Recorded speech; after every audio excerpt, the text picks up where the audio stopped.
All right, welcome back. With Veterans Day this Friday, today we share how you can help our local veterans when you go shopping. Who doesn't love to shop? We welcome Red Cross Regional Communications Director Monique Dugas. Am I saying that right, Monique? Okay. And also we have Julie Berger and Joyce Courier. Is that right? That is right. Awesome. Thank you. I love it when I get it right. Okay. Hey, Monique, why don't you tell us how the Red Cross is involved in helping veterans? In addition to helping after a disaster, that's what most people think of. Blood donation, or after a disaster, the Red Cross is there to help people to recover. But one of the most important services that we provide, and in fact one of our founding services, was help to the armed forces. So we help members of the armed forces before, during, and after deployment. So we'll provide information and resources pre-deployment, communication services during deployment, and verification if a service member needs to get home for an important life event. The American Red Cross is entrusted to provide that verification. Monique, I had no idea.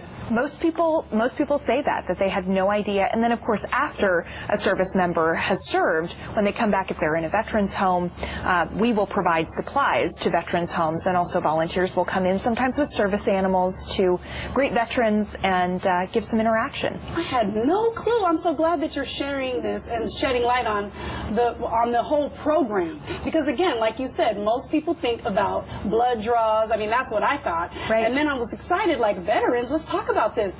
Now, Julie, you have a story to share about how the Red Cross has impacted your life. I do. I've been a Red Cross volunteer in service to armed forces for 50 years. 50 years? 50 years. Get out of here, Miss Julie. Okay, if you say so. Go ahead. Well, and so in case you don't know how that actually works, is if a service member is deployed and the family needs to get in touch with him or her because of an emergency, a parent is dying or is critically ill, they call the Red Cross. And then the Red Cross will verify the emergency and pass that information on to the military command, and then the military command decides whether or not that service member can go home. In the 50 years that I have been with the Red Cross doing casework, very few were not allowed to come home. I was just going to ask you, how many times has it been denied? It's very few. Very few. It's either one time we had somebody who was in a submarine underwater, and they would not be able to get home in time. Oh. So I do remember that one, but very few. Wow. And so I never get to meet the person that I help.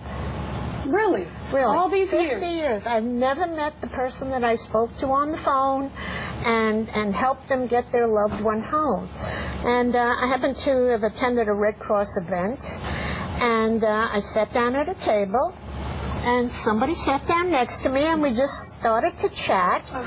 And Joyce asked me what I did for the Red Cross, and I said, I do service to armed forces. I do casework and get service members home. And she said, I just use that service. And I said, really?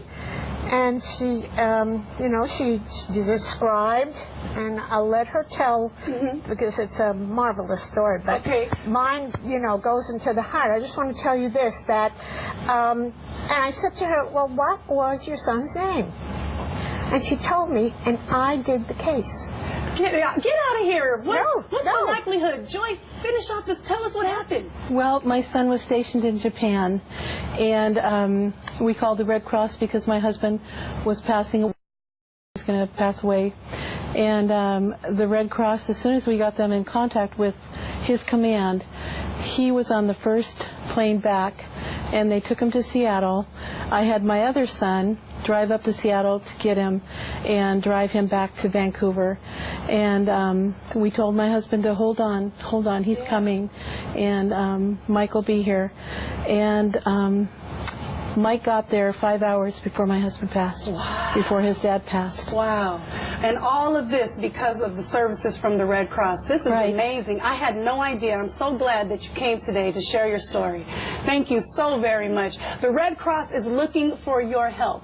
Through tomorrow, you can donate toiletry items that will be assembled into kits on Veterans Day, that's this Friday, for distribution at local veterans hospitals and veterans events. Also, if you are so inclined, you are invited to assemble kits at the Red Cross in Portland on Veterans Day, and you may bring donated toiletries at that time. For more information, please head over to our website at KATU.com.